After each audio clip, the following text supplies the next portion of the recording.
Well, hello everyone. This is definitely a bucket list ride. It's absolutely beautiful island of Arran.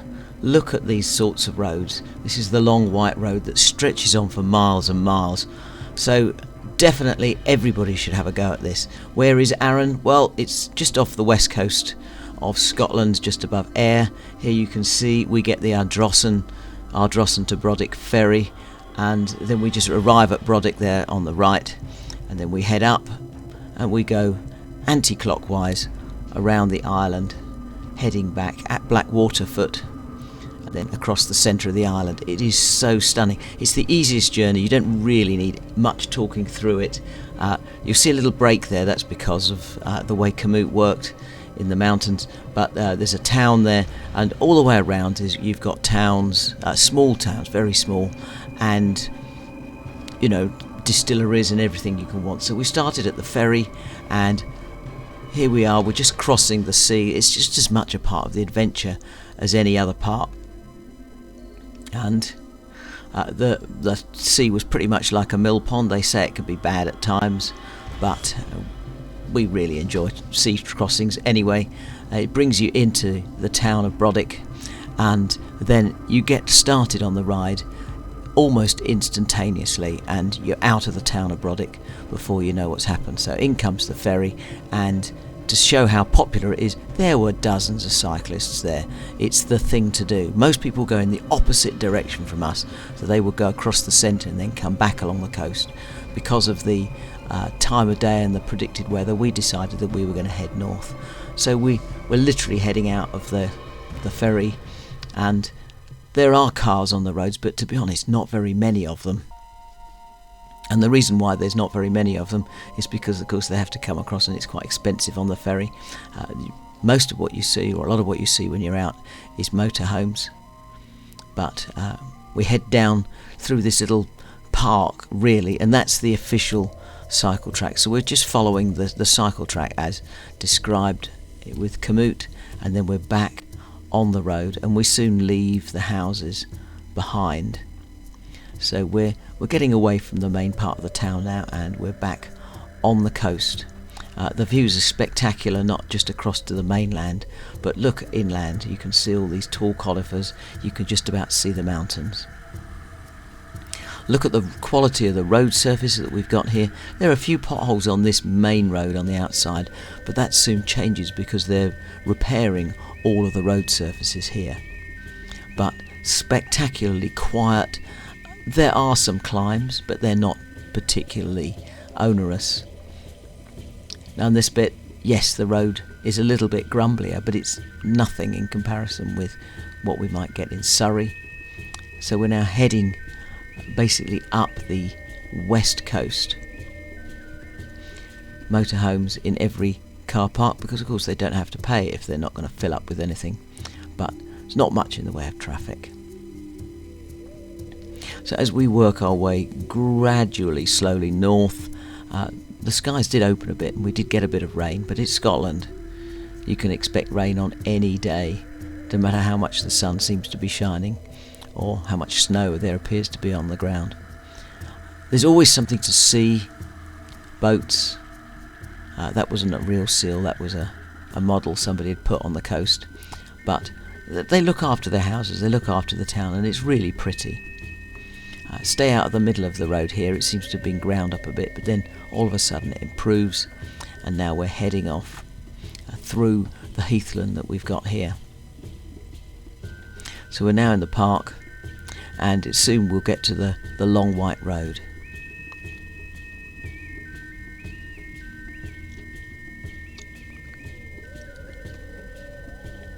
You're not short of places to stop on the journey. There are cafes, coffee shops, distilleries, pubs, all sorts of things all along the way. And you'll get a variety of scenery, from rural countryside to agricultural land, dairy farming, a few sheep, and then, as you might expect, quite a few fishing communities and other things.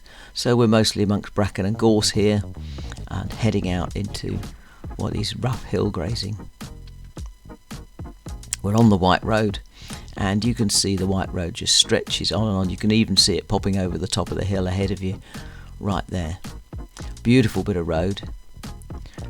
It's a gradual climb all the way up, and it goes on for about 6 miles of climbing here, but it's absolutely stunning, and I would fully recommend that everybody tries this at once. That's another alternative stopping space and starting space if you happen to have brought your car over as well, and if you come on a motorhome, well, you've got it made, haven't you?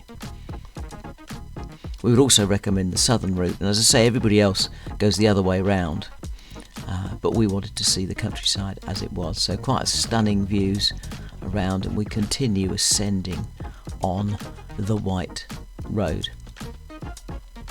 We're sort of diagonally cutting across, heading northwest at the moment, leaving the coast behind. The coast is over the other side of the hills on our right.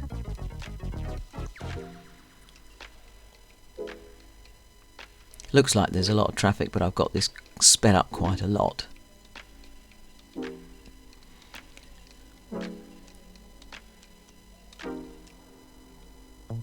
And of course there's nothing to stop you taking a breather at any point on the hillside.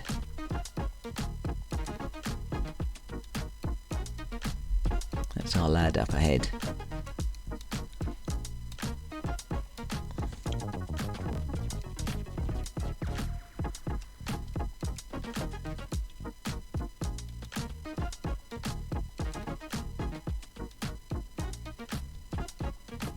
So plenty of places to stop, and if you brought your bikes over on a vehicle, then plenty of places to start as well.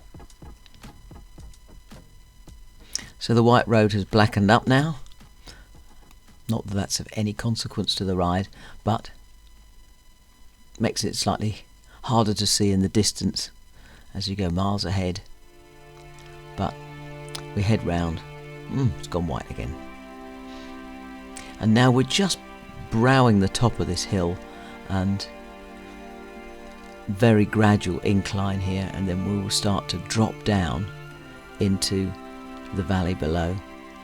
You can get quite a pace here, so just be careful, and there are 1 or 2 tightish turns and bridges on the way, humpback, so you might find yourself flying for a bit, which is not good.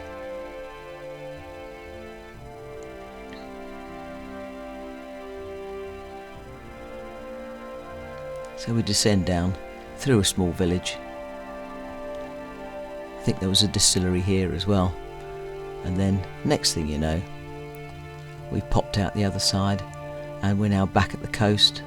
And there were a couple of castles. There's the castle you can see stuck out.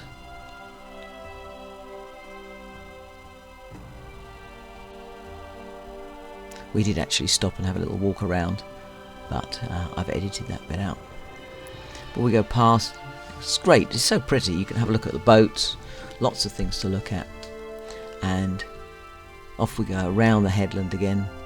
Skies intermittently closing in and raining all over us quite heavily, and then gone, so you'll see puddles on the road and dry bits of road. But can you notice the quality of the surface here? Virtually 50% of this side of the island has been resurfaced, and they've been patching it up nicely, so I should imagine by the time you come along that it will be completely clear. In fact, while we were there, they closed the road off. But here you can see this bit's a little bit grumbly on the surface. Part of that just felt worse because it was getting overcast and raining.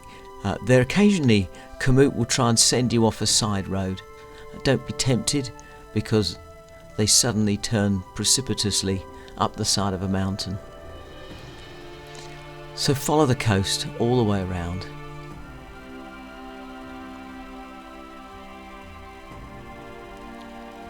And thoroughly enjoy it. So here we go.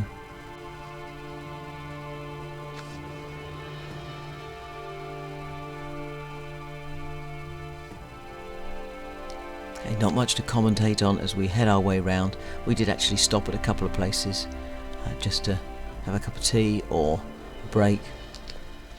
it's important that you do keep up your fluids. This ride is about 40 odd miles, really depending on how many additional loops you put in it and little sights off. But I would allow yourself the best part of a day to do it, and make sure you're in time for the final ferry of the day, which for us was about 6:30, 7 o'clock.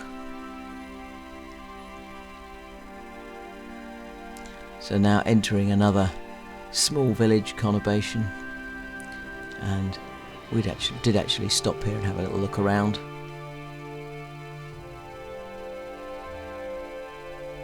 Road again a bit grumbly there, and those toilets just there where you saw the wiggle, there were some toilets. And then as we start heading off around here, this is where they're starting to rebuild the road.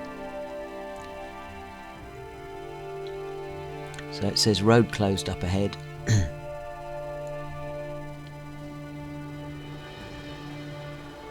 And you need to be careful because on the other side it's really steep, and that's where, so from here the road is shut, and you can see it's got a spotless new surface. Now our son got behind us, we carried on up the hill. We're a bit faster up the hill than he was, and then he actually fell off on the way down and injured his back. Fell off another time later on, much worse injury, but that's one of the disadvantages of being 6'4", is that you sit much higher and your centre of gravity is further away from the centre of the wheels. So here we are, and we had to go back and recover him. So now we carry on again beside the coast, and you meet quite a lot of cyclists. As I say, they're all going the other way. I don't remember having any overtake us or us pass anybody else really, except for maybe there was an elderly couple. Not that we're not an elderly couple. But here you can see just beautiful coastline, loads to see. You can see across the mountains and the brooding large mountains up on the left.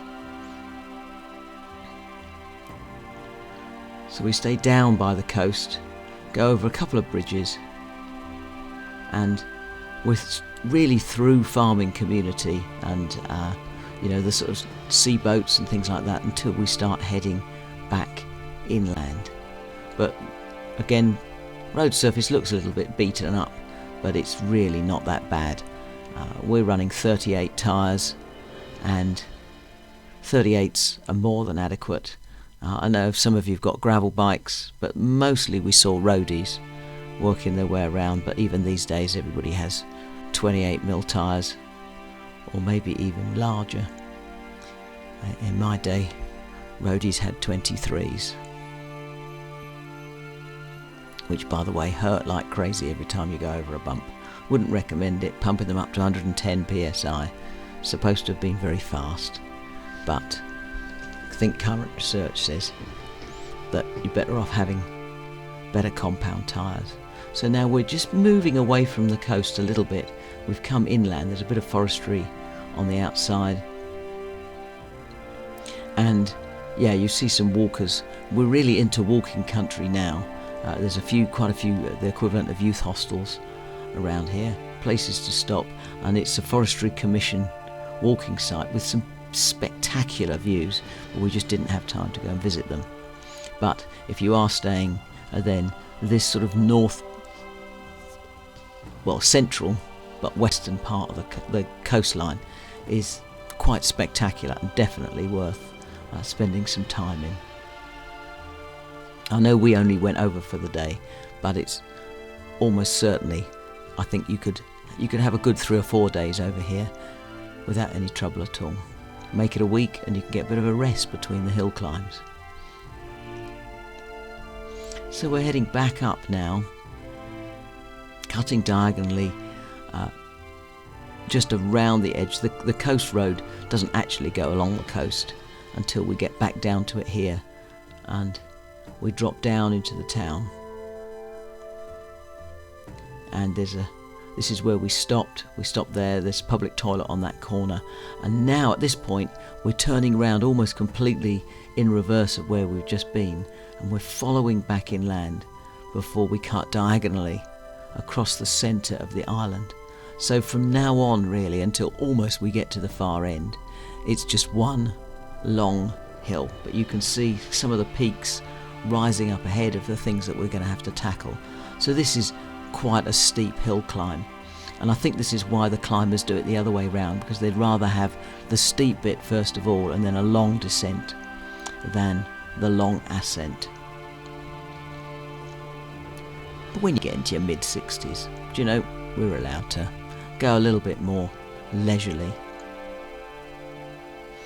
Actually, it's quite interesting. I think that you find as you get older that you're still capable of doing some quite amazing rides, and you know, don't undervalue yourself in terms of what you're capable of. But what you might find is that it just takes longer to recover, and we generally will ride a day and then rest a day.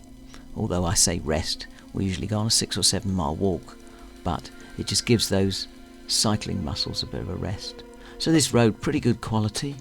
As we head now, we're just going to be turning off the sort of the north easterly route that we're taking, and then it becomes more easterly, but very quiet road. Again, not much going on. One of the things about this road is it's often crossed by streams, and so we find there's lots of little tiny bridges or underpasses of water.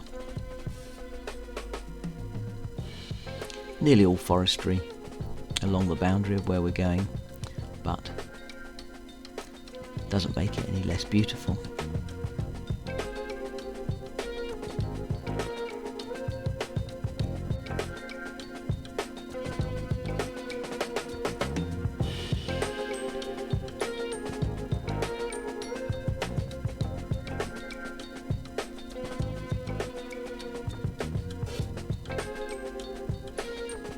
It may not look it, but we've now climbed up several hundred feet and we're still going. We've got to get over that next pass.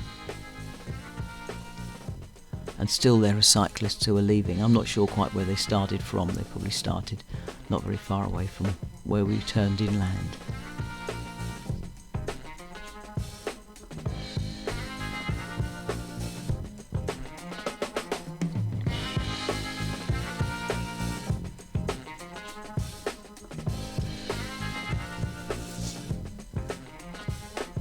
At the end of this, you might be wondering what to do. There are loads of restaurants and cafes in Brodick, but we didn't find they were particularly cheap.